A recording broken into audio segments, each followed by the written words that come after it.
danga may xoolal gii gàcce rek lii gàcce la parce que lii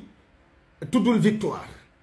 du élimination lii humiliation la tudd parce que 5 minutes 5 minutes des waaye man laajte naa bañ na ma kii ay maamam maanaam Côte d'Ivoire lañ jógee kii cos ivoirien la de maa ngeen di wax xam nga affaire bi ñëwoon naa ne leen loxo jógu ci ngeen jàpp ne loxo bi affaire u sëriñ la wala yii waxuma affaire u sëriñ de du affaire u sëriñ cu de kii dafa am ku nekk ci état bi ku am doole ku koy jox xaalis bu bari di ko menacer ne ko Pape Thiaw jaxasel carte gi ñu ñibbi Sénégal jaxasel bu ngeen seetloo yéen xool leen 3 yi ni mu bëree bu njëkk bi 3 beneen bi 3 bu démb 3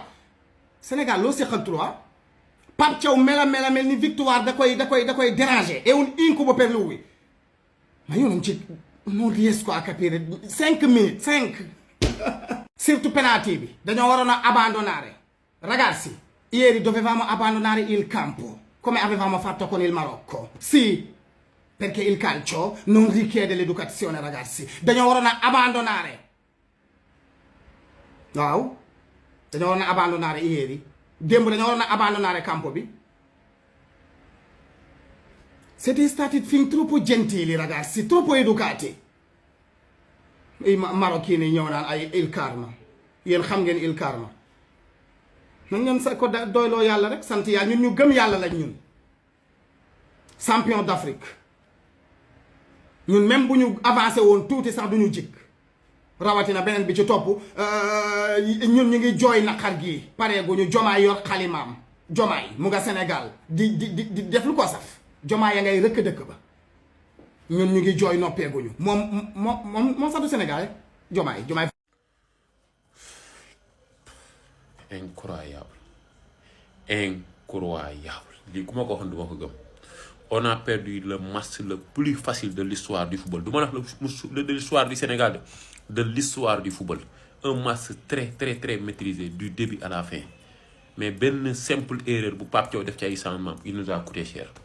à chaque fois ma wax leen ko la coupe du monde c'est le très haut niveau.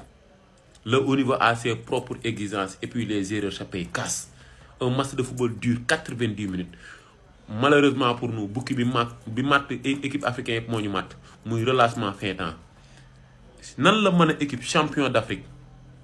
mën a mën a équipe 2-0 ba 85e minute 5 minutes gars yi 5 putain de minutes nga perte ci sa match. C'est incroyable. Il faut être le Sénégal pour le faire. Mais malheureusement pour nous, on a raté notre compétition depuis la sélection de la liste. Depuis la liste. Une bonne compétition commence par une bonne sélection. Football et les sentiments, ça rime pas. Malheureusement, c'est une compétition sans maman. Pape Thiaw teg na 11 bu leer nañ bu ñëpp doon laaj. Mais c'est le haut niveau. Les erreurs se payent casse. Erreur yi mu def ci changement moo ñu rey. Xam ngeen bu baax li ma leen di wax. À chaque fois lii laay wax ñu bari duñ d'accord ak man. Football amul sentiment amul émotion boo ko ci dugalee day feeñ c'est de ça qu'il s'agit. C'est 3 buts en 2 minutes équipe champion d'Afrique mené 2-0 coupe du monde 5 minutes des ci temps bi mënoo koo gérer non vraiment on mérite rien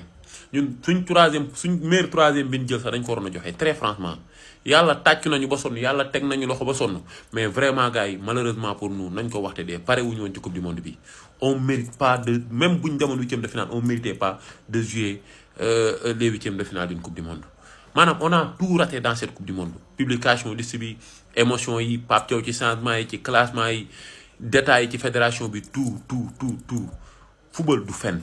football wallahi du fen lépp lu ci doxul da ciy feeñ lépp lu ci émotion ak sentiment da ciy feeñ mais lépp lu ci erreur tu vas le payer cash et trop cher mais malheureusement pour nous ñun Sénégal wallahi buñ jëlu ay émotion ay kóllëre ay sentiment génne ko ci suñ football duñ sori lii dama ko yàgg revendiquer depuis la publication de la liste j'ai toujours été constant bëggumoon sax ñu agsi fii mais lii am ni bettul kenn l'équipe n'était pas prêt nos joueurs n'étaient pas compétitifs 2 jours on fait une très bonne coupe du monde muy Krépin Diatta Ismaïla Sarr ñi ci des ñëpp dañoo floppé ñi ci des ñëpp dañoo floppé malheureusement pour nous yaakaar naa nag lii moo tane si ñun comparé wuñ nen ñibbisi toog sénégalais yëpp nekk si jàmm ñu waajal màggal gi bàyyi ñu mérité coupe du monde bi ñu continuer c'est ça quoi. gars yi